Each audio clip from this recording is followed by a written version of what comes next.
Margerite Barankitse yigira umweranda ariko ni Igisiga kiburakigongwe, yanka agakunda abandi. Abana yajanye I Mahama ni bouclier Humain kuko ntaco bapfa n'Ubutegetsi. Abo bana nibo asegesha, nibo asabisha, kugira akore, ububisha, mugushigikira Red TAbara, agaswaganya ahenda abo bana ngo bazofata igihugu. Umuyobozi mukuru wa Red TAbara ntimubeshwe na Maggy BArankitse kuko niwe afata abana bari Mahama agaheza akabahindura abaterroriste, akabankanisha n'abavyeyi ndetse n'igihugu cabibarutse, hanyuma akabarungika mu mashamba ya Kongo mu ntambara. Ibi vyose canke ivyo dushikiriza bifise aho vyazananye.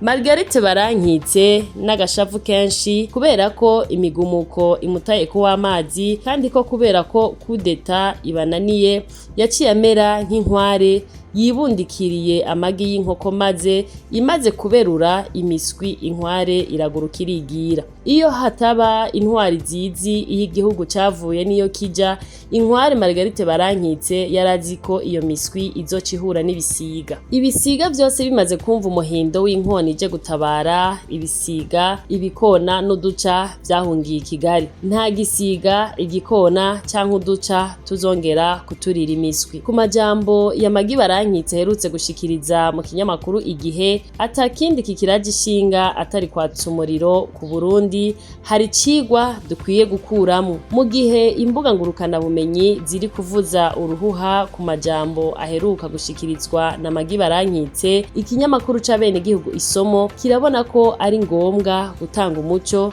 guhanura no gukebura abene gihugu kugira ntibajane nyabahururu, ahubwo bashira imbere ukwiyumvira no gutandukanya ivyiyumviro n'ukuri no guswaganya. Ubwa mbere ntawo hakana ko Maggy Barankitse ari umuntu azwi cyane ku bikorwa yakoze mu kurera imfuvyi n'abana batagira kirera. Ivyo bikorwa vyari vyiza, vyubahitse kandi vyarateye iteka igihugu c'u Burundi. Ariko rero kwihemukira no gushobora gufata ivy'agaciro wakoze ukabigwiza n'ihahamiro ry'ivyicaro mu gihe wigeze guhagararira ukuri n'ijambo mu guha agateka abana, birababaje kurusha n'ivyo wakoze vyiza. Ntivyumvikana ukuntu umuntu yitangiye kurera abana yoshobora gusozera ibikorwa vyiwe mu bijanye n'inyifato zibabaza umutima wabo n'uw'igihugu, nkaho vyoshobora gufatwa nko kugaburira abana urumogi mu mvugo ngereranyo. Ikigo gikomeye ni uko iciza kidakwiye guherekezwa n'ikibi. Iyo bibaye gutyo iciza kiba kirasambutse kikabura agaciro cari gifise. Ubwa kabiri, kuva igihugu c'u Burundi kirongowe n'ubutegetsi bwitorewe n'abene gihugu atagahato aribwo bwa CNDD-FDD,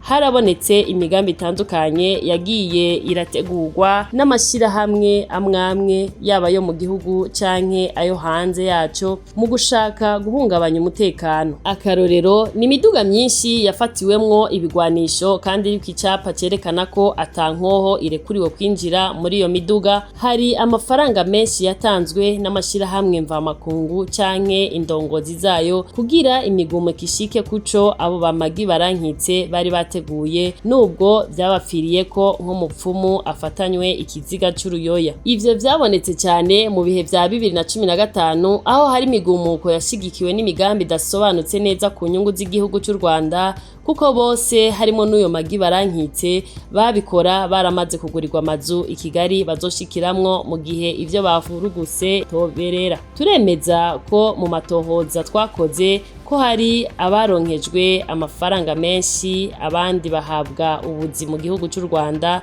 Hari kandi amakuru yerekana ko amashirahamwe mpuzamakungu harimwo n'irizwi nka 11 yagiye ashigikira amashirahamwe yo mu Burundi harimwo na Mezo Shalom. Naho ibikorwa vya Mezo Shalom mu ntara ya Ruyigi vyari vyiza kandi vyubahirijwe n'abatari bake, birababaje kubona ishirahamwe rirera impfuvyi rihinduka urubuga rw'inyungu za politiki. Ivyo ntibivangana nk'uko bavuga bati amata aguye mw'isazi ntabakiri ayo kunyobwa. Ikindi gikomeye nuko Maggy yahawe akaryo n'igihugu ahakorera, aharerera abana, n'inkunga zitandukanye.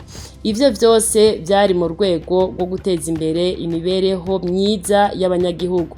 Ariko iyo umuntu arenze umurongo utukura akiyunga n'abashatse guhungabanya ubutegetsi, cyane cyane bashigikiwe n'amahanga, aca afatwa nk'urwanya inyungu z'igihugu. Ku bijyanye n'ahaba ubu n'abamwakiriye, hari ababona ko hari isano hagati y'igihugu kimucumbikiye n'imigambi yigeze kuvugwa yo guhungabanya ubutegetsi bw'u Burundi. Ivyo bituma abenegihugu bamwe bamwita inyanka Burundi mu kumwagiriza ko yitandukanije n'igihugu ciwe. Amajambo aherutse gushikiriza nayo asa n'uwuriko arishira mu kibanza c'uwababaye, ariko hari ababona ko ari nko kwikanira amarira, aho bavuga bati amarira y'umurozikazi aturuka mw'ijisho rimwe. Ku kibazo c'imigenderanire n'ibindi bihugu cyane cyane u Rwanda, haracari impungenge ku banyagihugu bamwe bamwe bibaza bati n'iryari imigambi mibi y'u Rwanda izohagarara ku Burundi, n'iryari hazokubahirizwa ubwigenge bw'ibihugu no kudahungabanya abaturanyi.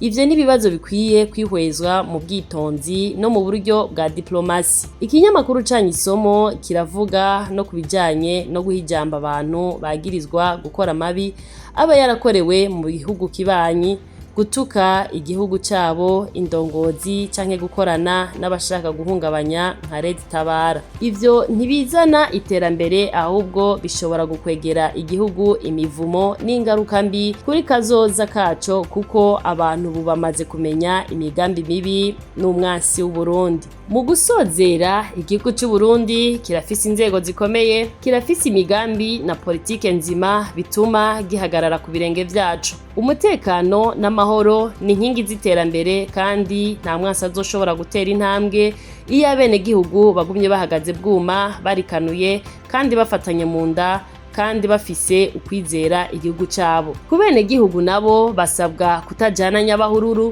ubwitonzi no kutaranduka umutima, kuko kirapanze. Dutandukanye ukuri n'ikinyoma, kandi dushira imbere inyungu z'igihugu cacu. Ivyo tuvuga canke twemera bikwiye gushingira ku kuri, ku bumwe no ku mahoro.